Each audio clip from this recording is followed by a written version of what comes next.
अपने माता पिता का दिल ना दुखाओ। शादी के सुहाग सेज पर बैठी एक स्त्री का पति जब भोजन का थाल लेकर अंदर आया तो पूरा कमरा उस स्वादिष्ट भोजन की खुशबू से भर गया।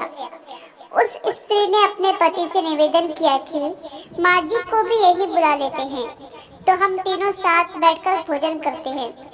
पति ने कहा, छोड़ो उन्हें, वो खाकर सो गई होंगी, आओ हम साथ में भोजन करते हैं। उस स्त्री ने पुनः अपने पति से कहा कि नहीं, मैंने उन्हें खाते हुए नहीं देखा है। तो पति ने जवाब दिया कि क्यों तुम जिद कर रही हो, शादी के कार्यों से थक गई होंगी इसलिए सो गई होंगी, नींद टूटेगी तो खुद भोजन कर लेगी, तुम आओ हम प्यार से खाना खाते हैं। उस स्त्री ने तुरंत तलाक लेने का फैसला कर लिया और तलाक लेकर उसने दूसरी शादी कर ली और इधर उसके पहले पति ने भी दूसरी शादी कर ली। दोनों अलग अलग सुखी घर गृहस्थी बसाकर खुशी खुशी रहने लगे। इधर उस स्त्री के 2 बच्चे हुए जो बहुत ही सुशील और आज्ञाकारी थे। कई वर्ष बीत जाने के बाद एक दिन वह औरत अपने बेटों के साथ यात्रा पर गई हुई थी। एक जगह तीनों माँ बेटे भोजन के लिए रुके और बेटे भोजन परोसकर माँ से खाने की विनती करने लगे।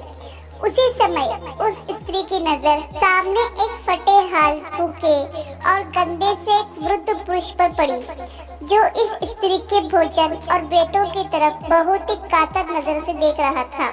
उस स्त्री को उस पर दया आ गई और बेटों को बोली कि जाओ, पहले उस वृद्ध को नहलाओ और उसे वस्त्र दो, फिर हम सब मिलकर भोजन करेंगे।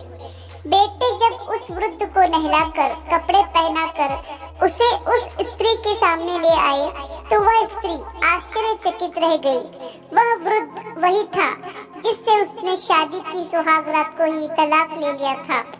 उसने उससे पूछा कि क्या हो गया जो तुम्हारी हालत इतनी दयनीय हो गई। तो उस वृद्ध ने नजर झुका के कहा कि सब कुछ होते हुए भी मेरे बच्चे मुझे भोजन नहीं देते थे, मेरा तिरस्कार करते थे, मुझे घर से बाहर निकाल दिया।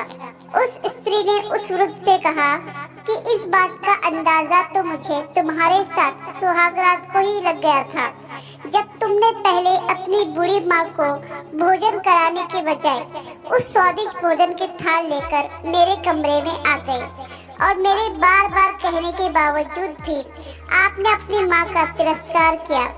उसी का फल आज आप भोग रहे हैं।